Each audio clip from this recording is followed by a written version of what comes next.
Bueno, Mauricio, tú has estudiado, me comentabas desde hace muchísimo tiempo el tema de gobernanza, que lo estás asociando con los temas de como un derecho humano, que también lo han implementado en el territorio en muchas más experiencias. Cuéntanos en ese bagaje que tú estás manejando, ¿cómo se entiende gobernanza y cómo lo estamos entendiendo aquí en Colombia?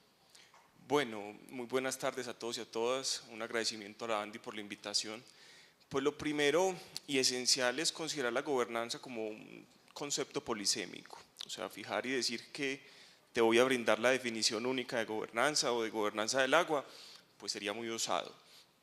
Hemos analizado y hemos estudiado desde hace aproximadamente 7 años, primero en México, con el Consejo de Cuenca de la Península de Yucatán. México tiene una experiencia larga en el tema de gobernanza del agua, aproximadamente desde 1992, con la Ley Nacional del Agua, y ahora con las recientes reformas políticas y jurídicas, la política hídrica que hemos hablado y el decreto 1640, se integran los consejos de cuenca como el escenario de participación principal en la ordenación y manejo de cuencas en Colombia. En ese deber ser de la gobernanza, nosotros la definimos como un proceso social y dinámico por medio del cual se integra a la sociedad en términos generales en la toma de decisiones políticas, jurídicas. ¿Para qué? Para lograr la gestión equitativa y territorial del patrimonio hídrico, con la finalidad de garantizar el derecho al agua. Y ahí viene un punto innovador que de pronto más adelantico vamos a conversar, porque el tema de gobernanza del agua se ha abordado desde un aspecto muy técnico.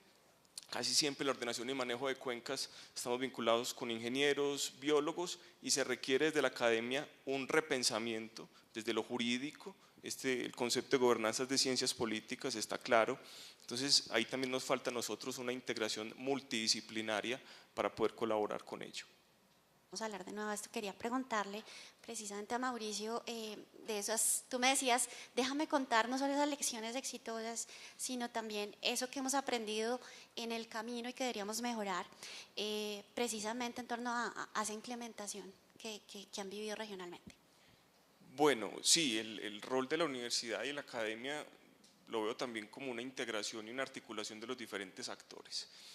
La gobernanza del agua tiene unos ejes esenciales, la legitimidad y la confianza, y partimos de escenarios complejos y conflictivos.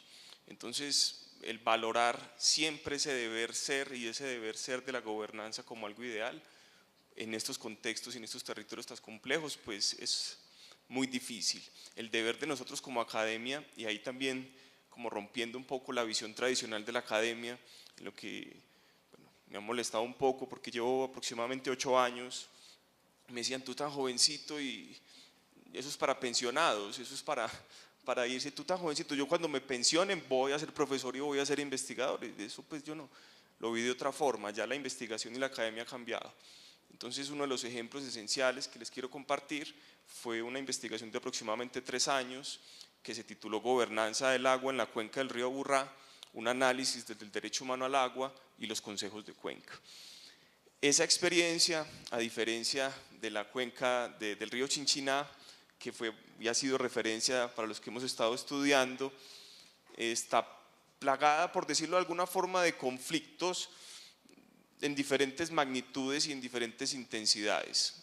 Cuando hablemos de los retos voy a profundizar un poco en ellos, pero la idea que nosotros tuvimos con esta investigación es poder analizar críticamente cómo se encuentra el marco político y normativo sobre gobernanza del agua desde un enfoque de derechos humanos, valorando que actualmente Colombia es uno de los países con mayores conflictos socioecológicos del planeta.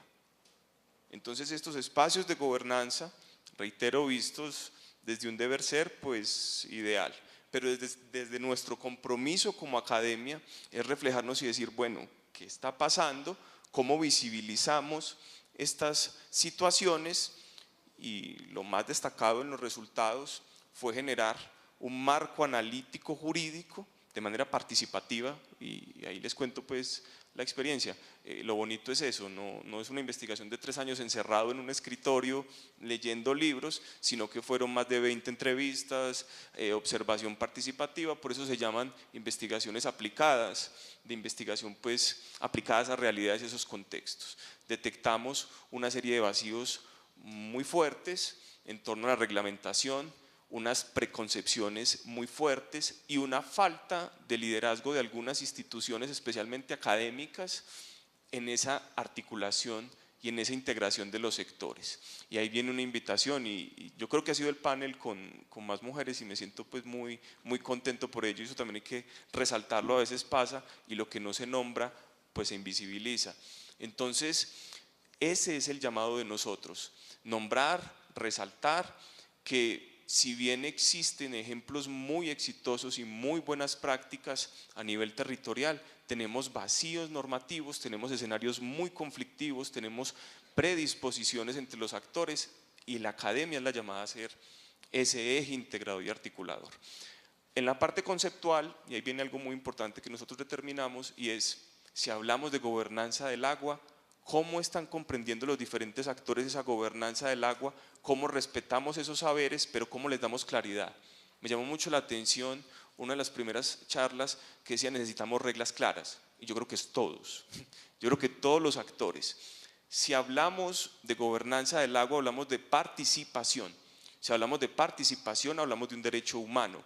Si hablamos de participación, lo vemos, y todos sabemos, el artículo 79 de la Constitución nos habla de un derecho sustantivo a gozar de un ambiente sano, ¿cierto?, que se garantiza a través de la participación en la toma de decisiones, y eso no es nuevo, eso viene del principio 10 de la Declaración de Río, que dice que el mejor modo de tratar los asuntos ambientales es con la participación de todos. Pero llegamos nosotros a un punto en que ni las normas ni las reglamentaciones nos dicen el contenido y el alcance de esa participación, ni para el industrial, ni para el campesino, ni para la ONG, ni para la universidad. Y si eso lo ponemos en un escenario en donde vamos todos a estar juntos, porque los consejos de cuenca, el principal escenario de participación en la ordenación y manejo de cuencas, integra entidades territoriales, integra ONGs, integra academia, integra el sector productivo, y no tenemos claro a qué estamos haciendo allá y cuál es nuestro contenido y alcance en la participación, pues va a ser, lejos de una prevención de los conflictos, un nicho de conflictos. Ejemplos como el de Chinchiná es único, pues, lo conozco muy pocos, y me parece increíble y ojalá podamos tener un espacio para poder conversar y poderlo replicar, porque eso es lo que hay que hacer. Liderado desde el sector productivo y se generó confianza y es un proceso que lleva muchos años, pero no sé si sea la regla general. Entonces ahí repensamos consultas populares, conflictos y cómo la universidad entra a ser ese eje articulador. En la investigación notamos eso y ahí también generamos una invitación desde la Universidad de Medellín, desde la academia en general, porque yo sé que muchos estamos trabajando ahí, es unirnos a generar esas reglas claras, unirnos a compartir el conocimiento, unirnos a quitar la predisposición y podernos relacionar y concertar en estos espacios tan complejos que, como lo mencionaban antes, tenemos que dejar ese velo de magia salvaje, Colombia magia salvaje, y entrar en otros escenarios. Ese era el comentario. Bueno, Juan David, hablaste mucho de la articulación y que sean muchos temas. Yo creo que ese tema de articulación interinstitucional es supremamente importante. Estabas tocando el tema de financiamiento. Yo me pregunto si debe ser más una eficiencia en lo que hoy tenemos para hacerlo más efectivo. Y hablas de comunidad y de lo importante de entender precisamente cómo se engloba la comunidad, y en eso cito un poco a Ricardo con la idea de ciudadano corporativo, que es parte, digamos, de esa filosofía. Y para hablar de comunidad y para que tú nos cuentes también, Mauricio, entonces ya esos retos que están viendo desde la academia y cómo también podemos avanzar desde esa perspectiva para este tema. Bueno, ya se está terminando un poco el tiempo. Creo que el reto esencial desde la academia es construir cultura de participación. Yo creo que la cultura de participación va un poco más allá de lo tradicional de la cultura ambiental. Para la cultura de participación necesitamos esos pilares esenciales de confianza, de legitimidad, y la academia es la llamada a generar esa base. ¿Qué más necesitamos y cuál es el otro reto que nos vemos como academia? Fortalecer el marco jurídico. Creo que el marco jurídico actual de la gobernanza del agua, hablando de participación en ordenación y manejo de cuencas, requiere de claridad en torno al contenido y alcance de la participación de todos los sectores, como lo mencioné, requiere de reglas de acceso a la información, requiere de empoderamiento de las comunidades, porque como bien lo mencionaba el director de la corporación, no hay un empoderamiento. Estos radicalismos se basan, yo creería, a veces en el desconocimiento y más en una pasión que se puede llegar a mediar con la academia. Entonces ahí entra un rol muy importante de mediación, porque si seguimos nosotros en la estigmatización, en el choque y en la disputa, pues ningún escenario de participación ni estamos fomentando la cultura que queremos. Entonces, ¿cuál es esa mediación y qué es lo que nosotros debemos de decir? ¿Cuáles son las causas y los orígenes? Un desconocimiento o una falta de transmisión de esos conocimientos técnicos a las comunidades, unas predisposiciones, como academia entramos nosotros a mediar en esas relaciones que tienen el sector productivo y algunos movimientos un poco más radicales. Un punto esencial que nosotros vimos, especialmente en el tema de los consejos de cuenca, que me parece fundamental, es el tema del financiamiento.